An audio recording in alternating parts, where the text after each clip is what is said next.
ঈমানকে এমনভাবে নষ্ট করে যেমন সিরকা মধুকে নষ্ট করে দেয়। নামাজের মধ্যে আকাশের দিকে তাকানো কি ঠিক? না, হাদিসে আছে এতে আল্লাহ তার দৃষ্টিশক্তি কেড়ে নিতে পারেন। পাকা চুলে কি কালো কল্প বা কালো রং ব্যবহার করা যাবে? না, কালো রং ব্যবহার করা হারাম, তবে মেহেদি ব্যবহার করা যাবে। কারো অনুমতি ছাড়া তার ঘরে উঁকি দেওয়া বা প্রবেশ করা কি? এটি কবিরা গুনাহ এবং কঠোরভাবে নিষিদ্ধ। কোরআনে নাম উল্লেখ করা হয়েছে এমন একমাত্র সাহাবীকে? সঠিক উত্তরটি কমেন্টে জানান। মনে রাখবেন, যখনই আপনার রাগ উঠবে নিজেকে সংযত করবেন, কারণ রাগ বা ক্রোধ মুনাফিকের অন্যতম লক্ষণ। শরীর নাপাক থাকা অবস্থায় কি দুরূদ শরীফ বা জিকির করা যায়? হ্যাঁ, অজু ছাড়াও মুখে জিকির বা দুরুদ পড়া জায়েজ। খাওয়ার শুরুতে বিসমিল্লাহ বলতে ভুলে গেলে মাঝখানে কি বলতে হয়? বিসমিল্লাহি আউয়ালাহু ওয়া আখিরাহু। নামাজের সময় চোখ বন্ধ রাখা কি? এটি মাকরুহ বা অপছন্দনীয়। জান্নাতের 8টি দরজার মধ্যে একটি দরজা দিয়ে শুধুমাত্র রোজাদাররাই প্রবেশ করবে। সেই দরজাটির নাম কি? গর্বের সাথে কমেন্টে জানান। মনে রাখবেন, হাসি ঠাট্টা করেও কখনো মিথ্যা বলবেন না, কারণ মিথ্যা কথা বলা জান্নাতে প্রবেশ করবে না। জামা বা গেঞ্জিতে প্রাণীর ছবি বা কার্টুন থাকলে কি নামাজ হবে? না, প্রাণীর ছবিযুক্ত পোশাকে নামাজ পড়া গুনাহের কাজ। অজু ছাড়া কি মোবাইল স্ক্রিনে অনুবাদ সহ কোরআন ধরা যাবে? হ্যাঁ, সরাসরি আরবি আয়াত স্পর্শ না করে মোবাইল বা অনুবাদ ধরা জায়েজ। কোন সূরাটি নিয়মিত রাতে পাঠ করলে কবরের আযাব মাফ হয়ে যায়? সূরা মুলক। এবার আপনাদের প্রশ্ন, সর্বাধিক হাদিস বর্ণনাকারী সাহাবী হওয়ার গৌরব কার? গর্বের সাথে কমেন্টে জানান। মনে রাখবেন, আত্মীয় স্বজনের সাথে সম্পর্ক নষ্ট করবেন না, কারণ আত্মীয়তার সম্পর্ক ছিন্নকারী।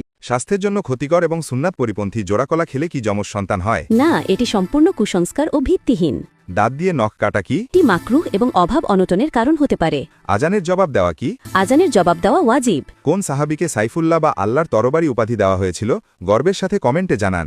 মনে রাখবেন, বসে 3 শ্বাসে পানি পান করবেন, কারণ দাঁড়িয়ে পানি পান করা